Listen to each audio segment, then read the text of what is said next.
Hello and welcome once again to my channel. So basically today I'm talking about abuse, domestic violence. Within a span of 1 week, two women are dead. Both were murdered by their partners, one by her husband and then the other by the boyfriend in a week. And most importantly, in a week that we are celebrating International Women's Day or we celebrated Women's Day. What is significant to know is that this abuse didn't start in a day and then the women died. It's something that they have lived because the evidence showed that the people around them knew that their partners were abusive.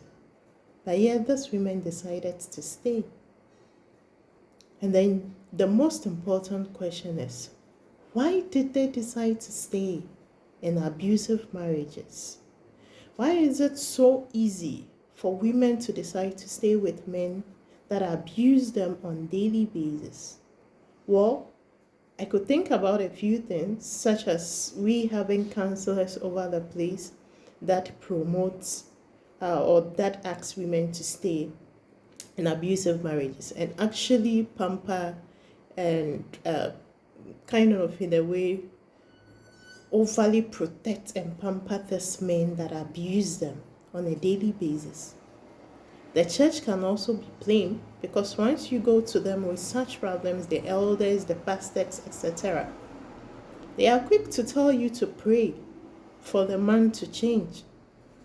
But if you ask me, the only thing that you should be doing if you find yourself in an abusive marriage is fleeing and not praying. People have a lot of mental issues and those they need to deal with. So when your partner is abusive, by this I mean that sometimes women are also abusive. We've heard of such right here in Ghana, of women abusing their husbands, physically, emotionally.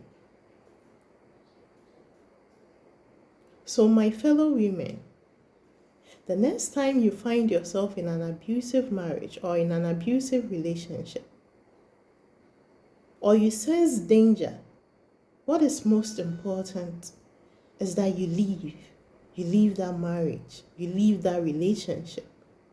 If you do not leave whilst you are alive, you'll be carried out in a body bag. It's so sad that in this day and age, we have to lose people to such senseless death. It doesn't make sense if you ask me.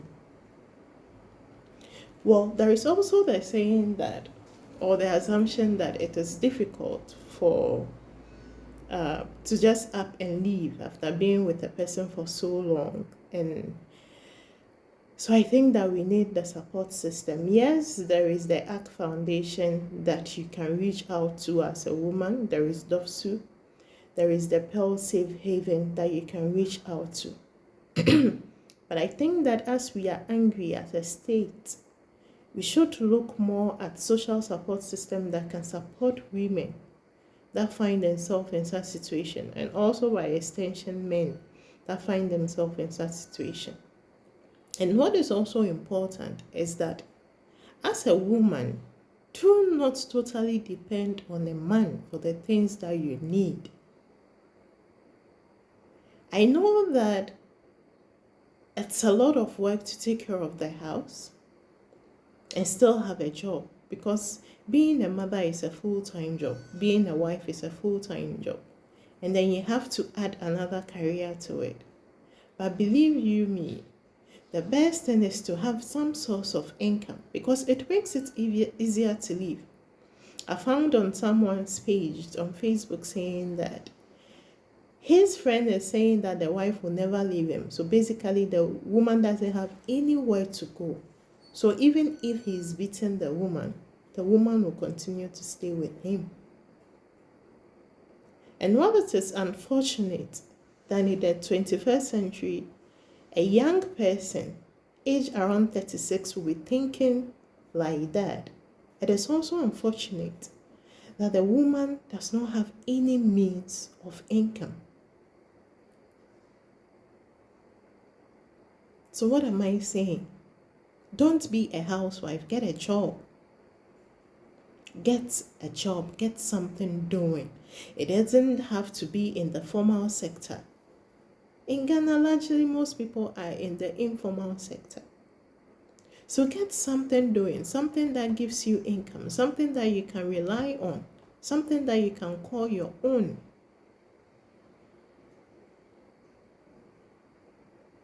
Because it is sad what has happened. And quit listening to those called self-acclaimed counselors. They are no good. They are no good. At the sign of danger, please flee. Because your life is most important. And we always say that it's because of the children. But when you are dead, what happens to the children when you die? Have you asked yourself that what will happen to your children if you die? So now they are dead. One has kids, 2 of them.